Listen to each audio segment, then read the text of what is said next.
ప్రస్తుతం సింగపూర్ లో ఏపీ మంత్రి లోకేష్ మాట్లాడుతున్నారు. లైవ్ చూద్దాం. అదే మాకు కొండంత ధైర్యం. ఆ రోజు నుంచి మేము నిర్ణయించుకున్నాం, తిరిగి మళ్ళీ కష్టపడాలా, తెలుగు జాతి కోసం సేవ చేయాలా, అన్ని రంగాల్లో తెలుగు జాతి నంబర్ 1 ఉండే వరకు కష్టపడాలని నిర్ణయం తీసుకుంటాం జరిగింది. కేవలం మీరేదో బయటికి వచ్చారు, మాకు అండగా నిలబడ్డారు మీరు అనుకోవచ్చు, కానీ మాకు అది కొండంత బలంగా నిలబడింది, మాకు ధైర్యం ఇచ్చింది. దయచేసి ఇది మీరు మీ అందరికీ తెలియజేయాలని ఈ సభాముఖంగా నేను అనుకున్నాను. ఈరోజు రాష్ట్రంలో ఒక్కసారి చూస్తే దారి తప్పిన రాష్ట్రాన్ని సరైన దారిలో పెట్టడానికి అహర్నిశల గౌరవ ముఖ్యమంత్రి గారు పనిచేస్తున్నారు. ఆయన వయసు 75 సంవత్సరాలు, కానీ 25 సంవత్సరాలు కుర్రోడులాగా పరిగెడతారు.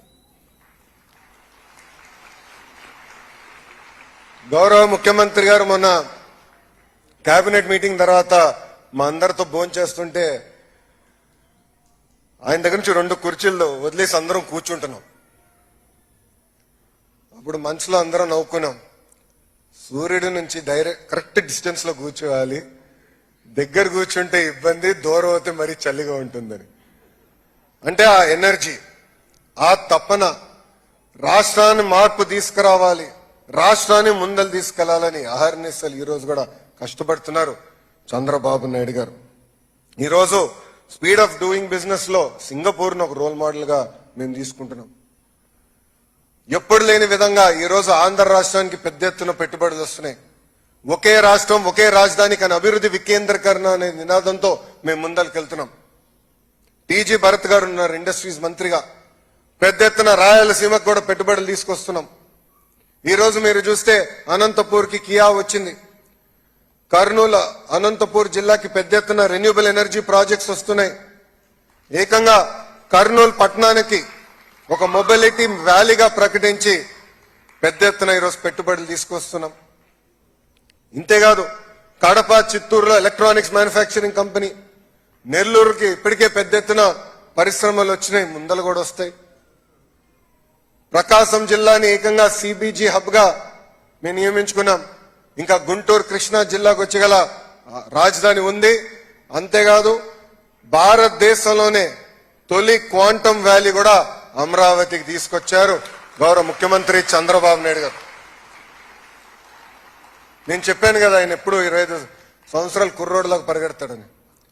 ఆయన క్వాంటమ్ వ్యాలీ అంటే నేను చాట్ జీపీటీకి వెళ్ళి క్వాంటమ్ కంప్యూటింగ్ ఏంటో నేర్చుకున్నాను.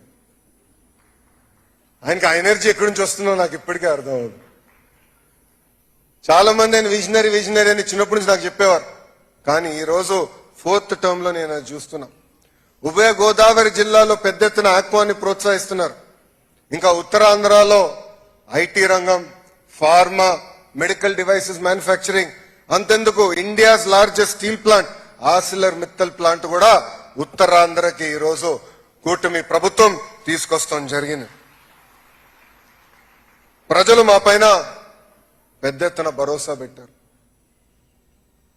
కూటమి ప్రభుత్వానికి భారతదేశ చరిత్ర ఎప్పుడు లేని విధంగా 94% సీట్లు గెలిపించారు. ఆంధ్ర రాష్ట్రంలో ఇప్పుడు డబుల్ ఇంజిన్ సర్కార్ నడుస్తుంది. కేంద్రంలో ఉన్న నరేంద్ర మోడీ గారి నాయకత్వంలో, ఆంధ్ర రాష్ట్రంలో చంద్రబాబు నాయుడు గారి నాయకత్వంలో ఈ రోజు మేమందరం నడుస్తున్నాం. మా అందరి లక్ష్యం ఒకటే, ఈ 5 సంవత్సరాల్లో, గడిచిన 5 సంవత్సరాల్లో మనం నష్టపోయిందంతా వడ్డీతో సహా తిరిగి తీసుకురావాలా, అభివృద్ధి చేయాలనేది. గతంలో చంద్రబాబు నాయుడు గారు ఇచ్చిన పిలుపు మేరకు చాలా మంది జన్మభూమి కార్యక్రమంలో భాగస్వామ్యం. ఆనాడు పెద్ద ఎత్తున గ్రామాల్లో ఇన్ఫ్రాస్ట్రక్చర్ మనం ఏర్పాటు చేసుకున్నాం. ఈ రోజే గౌరవ ముఖ్యమంత్రి గారు ప్రత్యేకంగా P4 గురించి ప్రెజెంటేషన్ కూడా వేస్తాం జరిగింది.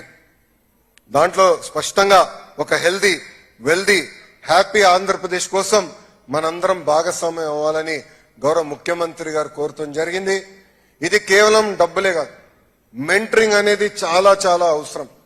ప్రత్యేకంగా నా మంగళగిరి నియోజకవర్గంలో నేను చూసా, డబ్బులు ఇస్తే 2 రోజుల తర్వాత మళ్ళీ తిరిగి వచ్చి అడుగుతారు ఇంకా ఇవ్వండి.